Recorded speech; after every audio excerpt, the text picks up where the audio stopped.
Hi viewers, welcome back to Telugu story words.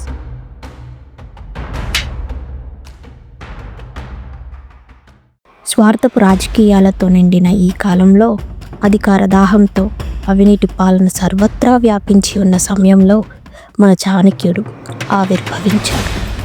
రాజు అనే కిరీటం లేకున్నా రాజుల కంటే అధికారం కలిగిన వ్యక్తి అతను. తను రచించిన యుద్ధ పన్నాగాలు చురుకైన కత్తుల కంటే ఎంతో పదునైనవి. ఆయన మనసు సముద్రంలా లోతైనది. అందుకే అందులో ఉండే ఆలోచనలు అంచనా వేయడం ఎవ్వరి తరం కాదు. అతను చాలా తెలివైనవాడు. వేదాల్లో ఆరితీరున్నాడు. అతను భవిష్యత్తుని అంచనా వేయగలిగే నేర్పరి. ఏదైనా ఇబ్బంది రాపోతుందని తెలిస్తే ముందే దాని పరిష్కారంతో ఎదుర్కోవడానికి సిద్ధంగా ఉండేవాడు. బలహీనుల పట్ల దయ, ఇబ్బందులు వచ్చినప్పుడు భయపడకపోవడం, మోసం జరిగినప్పుడు కఠినంగా వ్యవహరించడం, ఇవన్నీ అతని లక్షణాలు. చాణక్యుడు లక్ష్యాన్ని చేరుకోవడానికి ఏ పద్ధతైనా సరైందనే భావించే కృష్ణతత్వాన్ని నమ్మినవాడు. ఏ విషయాన్నైనా రహస్యంగా ఉంచడం అతని ఆయుధం. అందుకే అనుకుంటా ఎవరు ఆయన పనులను అంచనా వేయలేరు. ఆయన ఉద్దేశాలను అర్థం చేసుకోవడం చాలా కష్టం. శత్రువులకైతే ఆయన అదృశ్యంలో పోరాడే శత్రువు లాంటివాడు. స్నేహితులకి తుఫాను సమయంలో దిశ నిర్దేశించే మార్గదర్శిలా ఉండేవాడు. ఇన్ని గొప్ప లక్షణాలు ఉన్నా కూడా చాణక్యుడు ఎప్పుడు రాజు కావాలనుకోలేదు. ప్రతి గొప్ప రాజు వెనుక ఒక సృష్టికర్త ఉంటాడు.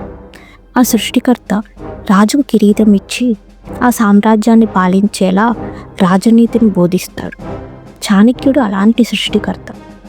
ఆయన రాజును తయారు చేసిన వ్యక్తి, ద కింగ్ మేకర్. అతని చరిత్ర చెప్పుకునే గొప్ప మగధ సామ్రాజ్యాన్ని పాలించిన రాజుని సృష్టించిన కింగ్ మేకర్.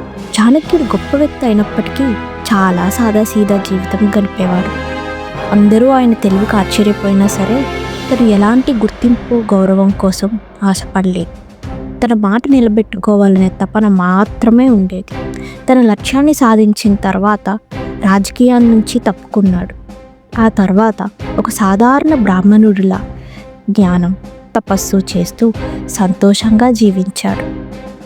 ఆయన పరిపాలన ఎంతో కష్టమైన నియమాలపై ఆధారపడింది. వాటిలో ఒప్పించడం, లాభాలను చూపించడం, అసమ్మతి సృష్టించడం, అవసరమైతే శిక్షించడం కూడా ఉన్నవి. కానీ ఆయన అంచనాలు వేసినట్లుగా వ్యవహరించిన తీరు అందరినీ ఆశ్చర్యపరిచేది. లక్ష్యాన్ని సాధించడానికి ఏది సరైనదో ఏది కాదో ఆయనకు బాగా తెలుసు.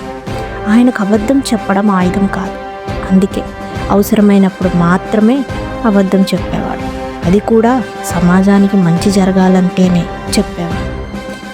ఆయన గొప్పతనం ఆయన నిర్మించిన సామ్రాజ్యం వల్ల మాత్రమే కాదు, ఆయన వదిలిపెట్టి వెళ్ళిన జ్ఞానం వల్ల కూడా కీర్తించబడుతోంది.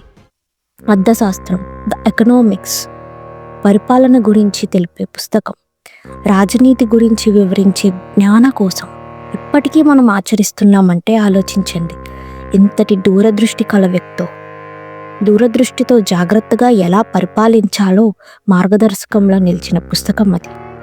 ఆ ఒక్కటే కాదు, నీతి శాస్త్రం, నైతిక విలువల గురించి, మానవ విలువలతో ఎలా ఆధ్యాత్మికతను మనలో పెంపొందించుకుని జీవించాలో తెలిపే మరో పుస్తకాన్ని కూడా రాసి మనకు అందించారు.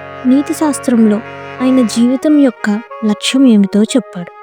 అది అధికారం గురించి కాదు, ధనం గురించి కూడా కాదు.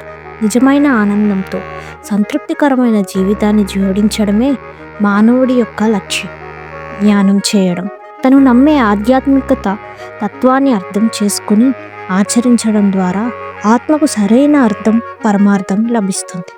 చాణక్యుడు రాజకీయాల్లో కష్టమైన నిర్ణయాలను తీసుకున్నాడు. కానీ ఆయన లక్ష్యం శాంతియుతమైన సమాజాన్ని నిర్మించడమే. ఆయన రాజును తయారు చేసిన రాజు కావాలని కోరుకోలేదు. ఆయన ఆలోచనలు ఇప్పటికీ చాలామందిని ప్రభావితం చేస్తూనే ఉన్నాయి. If you like our content, please like, share and subscribe to Telugu Story Words. Thank you.